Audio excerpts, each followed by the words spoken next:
नमस्कार, अस्सलामु अलैकुम, आदाब।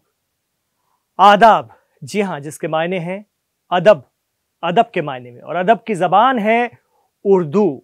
उर्दू इसी मुल्क में पैदा हुई, इसी मुल्क में पली बढ़ी, इसी मुल्क में परवान चढ़ी, और उर्दू ने इस मुल्क को खूब मोहब्बत दी, खूब मोहब्बतें बांटी। लेकिन जब सियासत ने करवट बदली तो उर्दू के सिर पर टोपी लगा दी गई, चेहरे पर दाढ़ी लगा दी गई, तन पर कुर्ता पैजामा पहना दिया गया और भारत की इस जबान को, इस भाषा को मुसलमान बना दिया गया।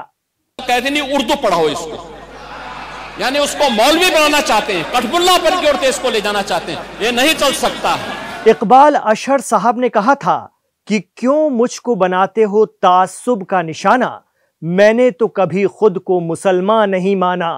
तासुब यानी भेदभाव। जी हां, यूपी असेंबली का बजट सेशन मंगलवार 18 फरवरी से शुरू हुआ।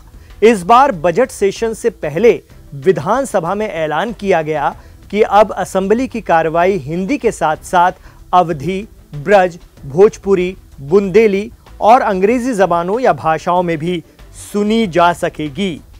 यूपी विधानसभा के अध्यक्ष सतीश महाना ने इस तारीखी या ऐतिहासिक पहल पर कहा कि उत्तर प्रदेश एक बड़ा स्टेट है, यहाँ अलग अलग इलाकों की अपनी बोलियां और जबानें हैं। ऐसे में ये जरूरी था कि रियासत की असेंबली अपनी आवाम से ज्यादा जुड़ सके। इस मौके पर असेंबली में अपोजिशन लीडर माता प्रसाद पांडे ने इतना कह दिया कि फ्लोर लैंग्वेज में अंग्रेजी की जगह उर्दू भी कर दी जाए। इसके जवाब में मुख्यमंत्री योगी आदित्यनाथ ने क्या कहा, आप खुद सुनिए। अपने बच्चों को ये लोग पढ़ाएंगे इंग्लिश स्कूलों में, और दूसरे के बच्चे के लिए अगर वो सुविधा सरकार देना चाहती है, कहते नहीं उर्दू पढ़ाओ इसको, यानी उसको मौलवी बनाना चाहते हैं, कठपुल्ला पर की ओर इसको ले जाना चाहते हैं। ये नहीं चल सकता है। तो सुना आपने, मशहूर शायर और गीतकार जावेद अख्तर साहब ने कहा है कि महज 100-125 साल पहले तक इस देश में हिंदी और उर्दू करीब करीब एक जबान हुआ करती थी और लोग इन्हें खूब बोलते थे, प्यार से बोलते थे।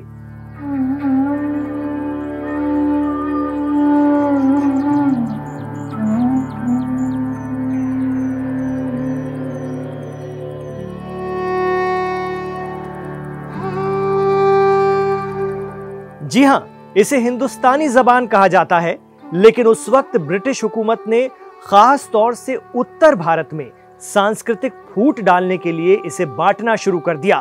हिंदू और मुसलमान में वो इसमें कामयाब भी रहे। हिंदुस्तान टाइम्स के मुताबिक जावेद अख्तर साहब ने यह भी कहा था कि अगर उर्दू सिर्फ मुसलमानों की लैंग्वेज होती तो ईस्ट पाकिस्तान के 10 करोड़ लोग बांग्ला जबान के लिए बांग्लादेश नहीं बनाते। तो उर्दू किसी और जगह की भाषा नहीं है, यह हिंदुस्तान की, भारत की अपनी भाषा है, और ये सिर्फ भारत में ही बोली जाती है, क्योंकि पाकिस्तान तो बाद में अस्तित्व में आया, बाद में बना। यूपी के सीएम योगी आदित्यनाथ के मुताबिक उर्दू पढ़ना यानी कठमुल्ला बनना। क्या उर्दू पढ़ने वाले मौलवी बन जाते हैं या सिर्फ मौलवी ही उर्दू पढ़ते हैं? लेकिन हकीकत तो यह है कि उर्दू कठमुल्लों की नहीं, साहित्य अकादमी अवार्ड से सम्मानित पंडित आनंद नारायण मुल्ला की जबान है। मशहूर शायर रघुपति सहाय फिराक गोरखपुरी की जबान है। लखनवी तहजीब के प्रतिनिधि कृष्ण बिहारी नूर की जबान है। उर्दू पहली पंक्ति के शायर ब्रज नारायण चकबस्त की जबान है, जिन्होंने रामायण का उर्दू अनुवाद किया था। महान साहित्यकार मुंशी प्रेमचंद उर्फ धनपत राय की जबान है।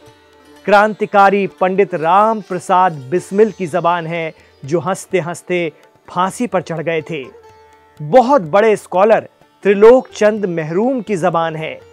पद्म भूषण से सम्मानित साहित्यकार गोपी चंद नारंग की जबान है। आनंद मोहन जुत्सी उर्फ गुलजार दहलवी की जबान है।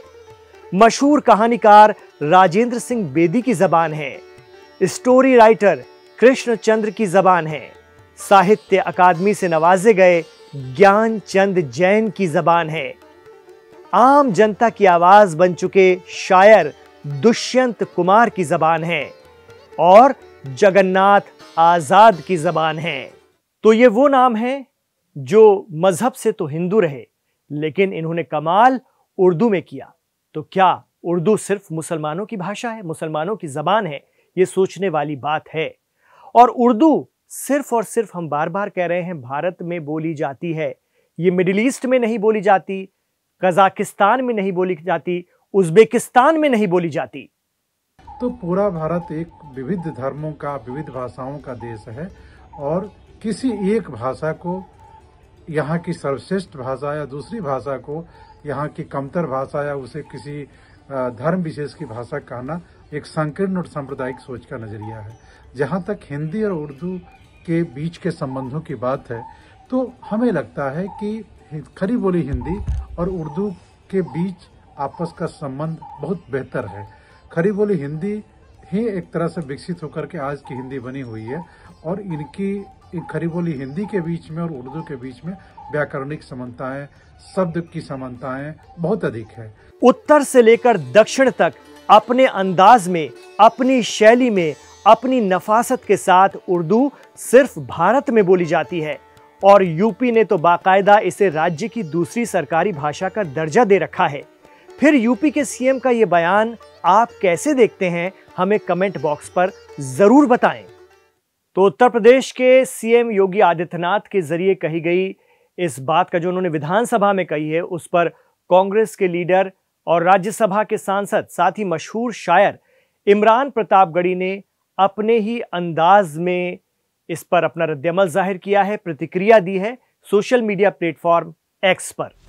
इमरान प्रतापगढ़ी लिखते हैं, जिस उर्दू की मोहब्बत में राम प्रसाद बिस्मिल हो गए, जिस उर्दू की मोहब्बत में रघुपति सहाय फिराक गोरखपुरी हो गए, ब्रिज नारायण चकबस्त हो गए, पंडित हरिचंद अख्तर हो गए, संपूर्ण सिंह कालरा गुलजार हो गए, जिस उर्दू में भगत सिंह खत लिखा करते थे, जिस उर्दू को खुद गांधी जी हिंदुस्तानी भाषा कहते हैं, जिस भाषा से नेहरू और पटेल ने प्यार किया, जिस जबान ने इनकलाब जिंदाबाद का नारा दिया, जिस भाषा ने जय हिंद का नारा दिया, जिस जबान में मोहब्बत और बगावत के गीत गाए गए, आज एक सूबे के मुखिया उसी भाषा को कठमुल्ला की भाषा कह रहे हैं।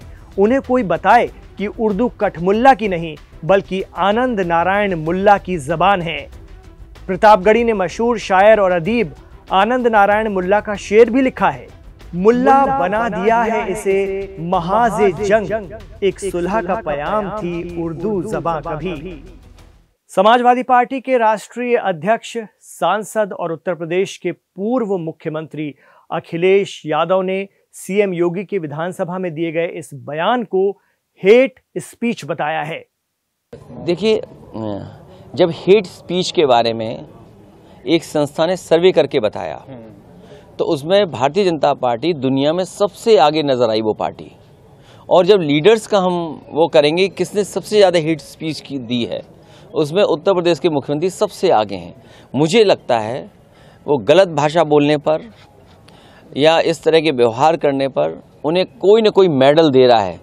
और ये बात मत भूल जाना आप, यही चैनल था, ऐसे ही आमने सामने कैमरे के खड़े थे, मुख्यमंत्री जी ने पता नहीं कौन सा शब्द का इस्तेमाल किया था, वही नहीं जो रोने की एक्टिंग की थी। आप जानकारी करिएगा, जब पहली बार रिकॉर्डिंग हुई तो वो ज़्यादा रो दिए, पूरी रिकॉर्डिंग डिलीट करनी पड़ी। दोबारा उन्होंने रो कर के जो दिखाया, फिर खुद रिकॉर्डिंग देखी, तब जाकर के वो वीडियो लाइव हुआ है। तो ऐसे मुख्यमंत्री से क्या उम्मीद आप कर सकते हो? मुख्यमंत्री कह रहे हैं कि राज्यपाल का भाषण नहीं होने दिया समाजवादी पार्टी ने, अखिलेश जी को और बाकी उनके सदस्यों को माफ़ी मांगनी चाहिए। हम लोगों को माफ़ी नहीं मांगनी चाहिए। माँ गंगा में, हिंदू धर्म में पाप धोने का भी मौका मिलता है। ये जितने लोग पापी हैं भारतीय जनता पार्टी में, जाएं संगम में डुबकी लगाएं, जिससे कम से कम उनके पाप धोए जा सकें। यूपी की विधानसभा में नेता प्रतिपक्ष माता प्रसाद पांडे की भी इस पर प्रतिक्रिया आई है, रद्द-ए-अमल आया है।